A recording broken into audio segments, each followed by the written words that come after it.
Hello and welcome back to our channel. So today in this video we will be discussing about how to change notification sound in Samsung Calendar. So without wasting much of our time, let's get straight into the video.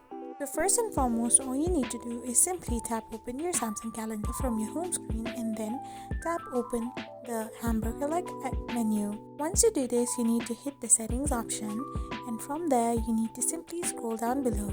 So in the alert type, you need to tap on it and you can find the short sound. So simply tap it on, and once you're in this kind of interface, all you need to do is simply tap on the sound section. So once you're in the sound section, you can select any of the sounds you want to set your notification sound as. So once you have selected the sound, you can also maximize or minimize the notification sound volume. So in this way, you can change the notification sound in Samsung Calendar. I hope you found this video helpful, so don't forget to hit that subscribe button and do give us a thumbs up.